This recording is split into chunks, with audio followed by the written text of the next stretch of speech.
Today I'm talking about the star wormwood hitting the earth, what the book of Revelation says, and I'm interviewing Dr. Tom Horn, who has written the book, The Messenger, and it is about wormwood hitting the earth potentially in 2029, and he'll be giving you the details on that. And I'll also be answering your questions such as, what about all the recent UFO sightings? What does that mean? I'm Jimmy Evans. Welcome to the Tipping Point Show.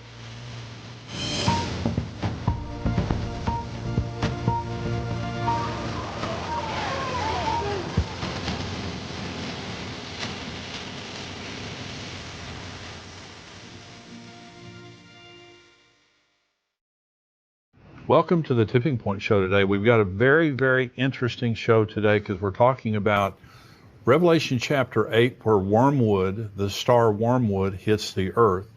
Now, there is an asteroid headed toward Earth that NASA is talking about. All the experts are talking about it hitting the earth in April of 2029, and that's what this book is about by Thomas Horn. And we have a big interview coming, some in the free portion of the program. The rest of it will be in the subscriber portion after the break. But he's written this book called The Messenger, and this goes into detail now about what the experts are saying, and that is there is an asteroid, a major asteroid on the way to Earth. And many of the leading experts are saying it's going to hit the Earth on April the 13th, 2029. And so Dr. Thomas Horn is going to be talking about what that means related to the end times and when the beginning of the tribulation would occur. So stay tuned for that. Let me just kind of talk us up to the point of the interview with Dr. Horn. I've been talking about the book of Revelation, and there are basically 21 judgments. There are more than that actually in the book of Revelation, but you have the 7 seal judgments, and we've talked about that, the 7 trumpet judgments and the 7 bowl judgments, and they get worse. Now, they start out really bad. Some people ask, does the tribulation begin with, not too much bad stuff happening, and then there's the great tribulation?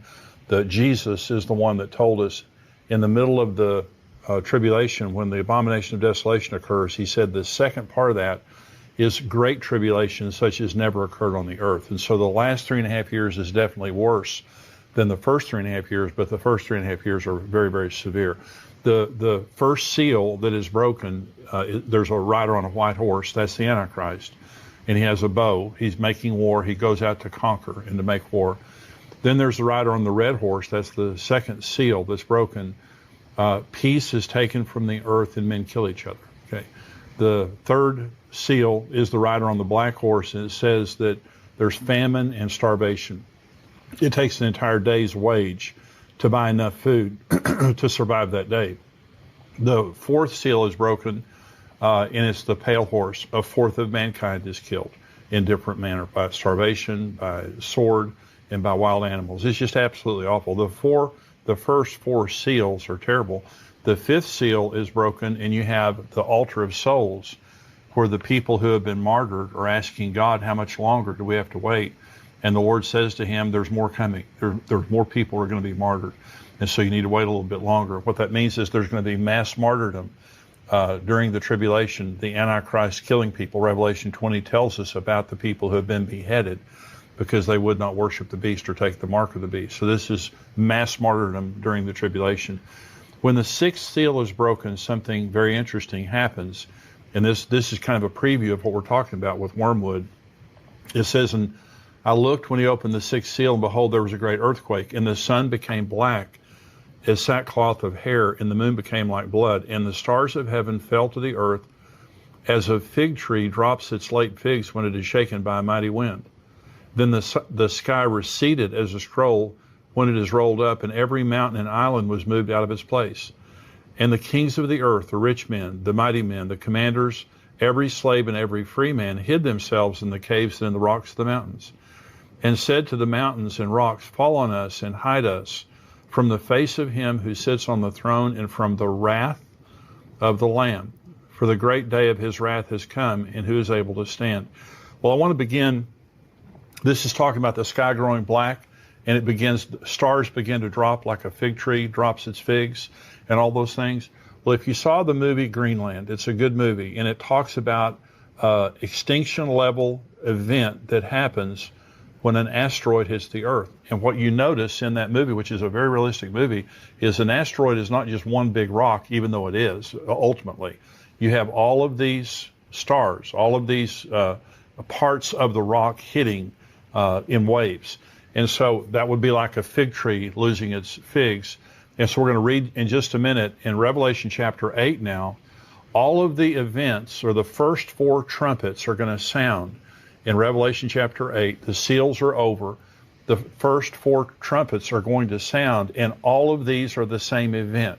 It's all wormwood that is about to hit, that hits, and the effect after it hits. So this is chapter 8.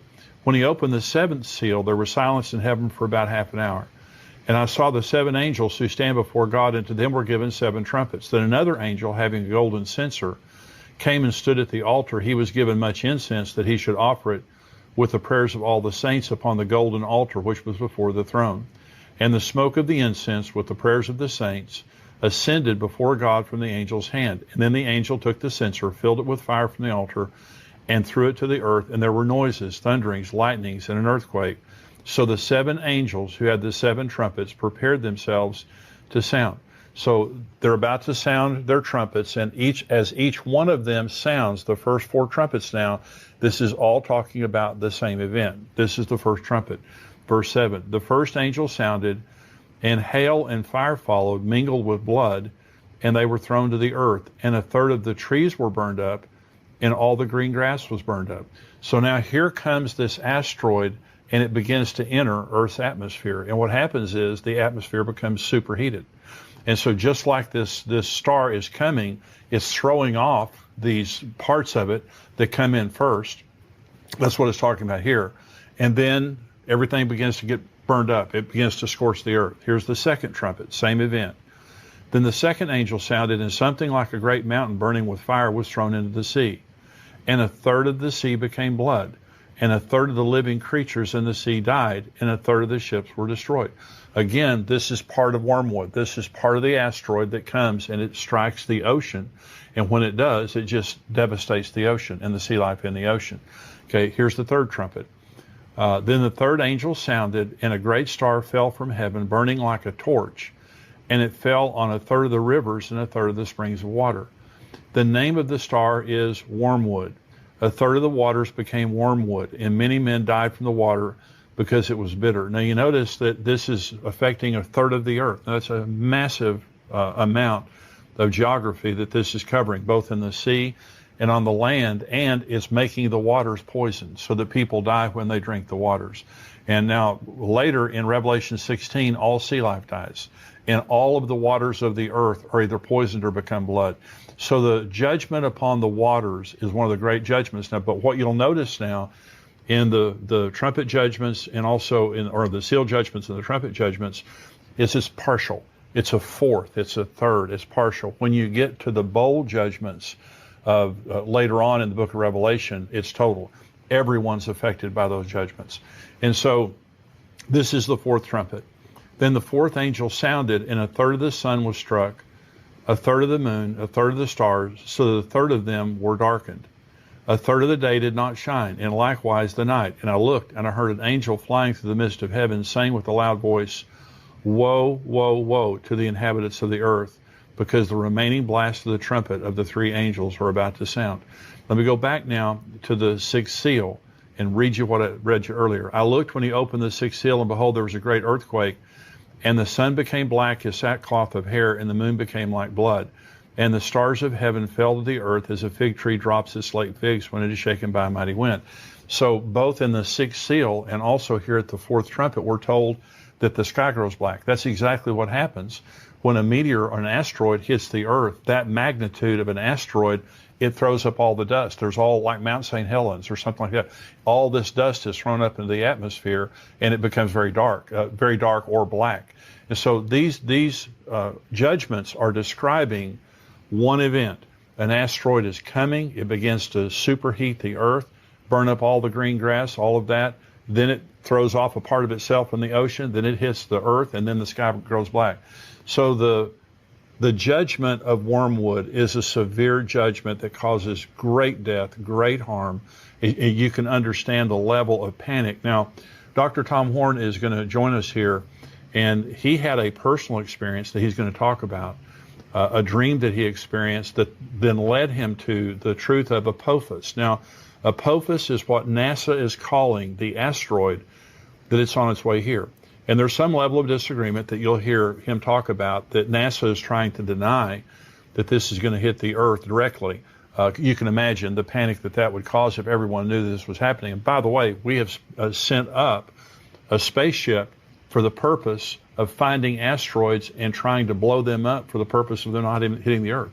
And so I personally believe that is in response to Apophis and what NASA is saying right here. So we're going to go right now to this interview by Dr. Tom Horn. NASA has affirmed that there is an asteroid headed toward the Earth. They're calling it Apophis. And they're saying it's going to arrive, was it 2029? Yeah, Friday the 13th, April 2029. And you may have seen in recent weeks where they're reaffirming something they already did say, and I dealt with it in both the Wormwood Prophecy as well as the new book, The Messenger, in which they're saying that while Apophis is going to make a very, very close miss of the Earth, they are saying that right now they're calling an all clear, saying that it's not going to impact the planet. Now, this is something that your listeners need to really pay attention to.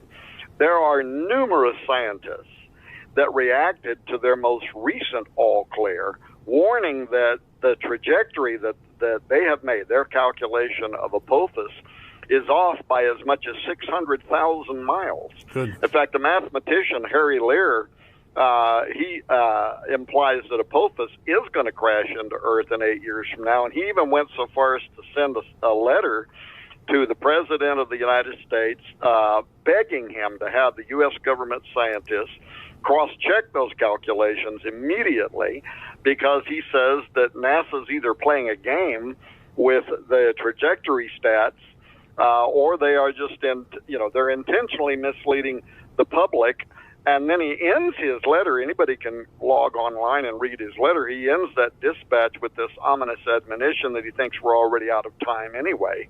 But maybe if we got on it now, and I think behind the scenes they are on it now, I think it's part of the reason Space Force was formed, that they're trying to figure out how they might be able to mitigate this incoming event. But it's not just Lear.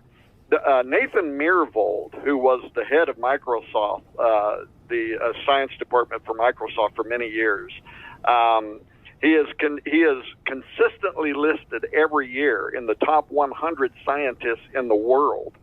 And he recently wrote a peer-reviewed paper that I referred to in the books called An Empirical Examination of Wise, Neo-Wise Asteroid Analysis and Results, in which he not only refutes a lot of the data from NASA, he charges them outright with deliberately misreporting threats by these near-Earth objects and of behaving extremely deceptively with deliberate scientific misconduct. So in other words, he is saying this wasn't an accident on part. They are going out of their way to intentionally cover up very real, potentially imminent space threats, including Apophis.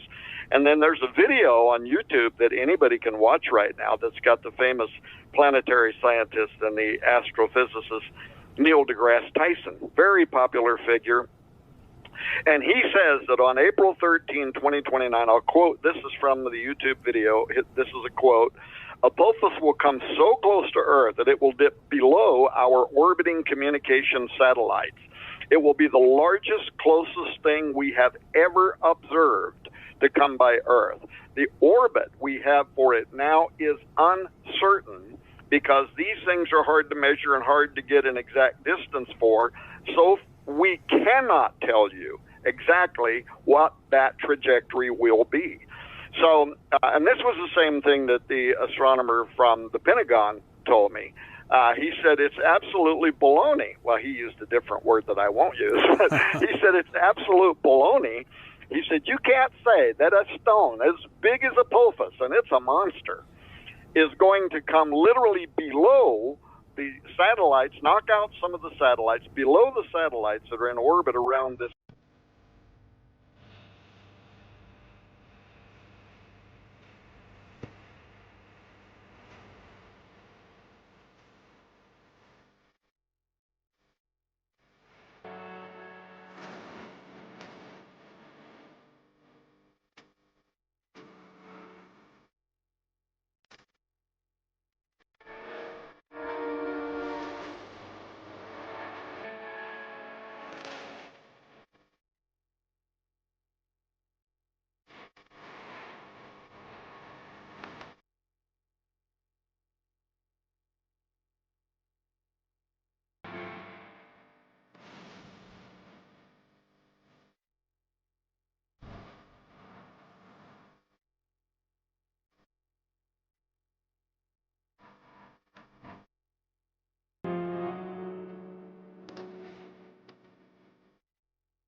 And so, and maybe meanwhile, they might come up with some way to mitigate the incoming of that asteroid. Well, they're sending a spaceship up right now to blast an asteroid.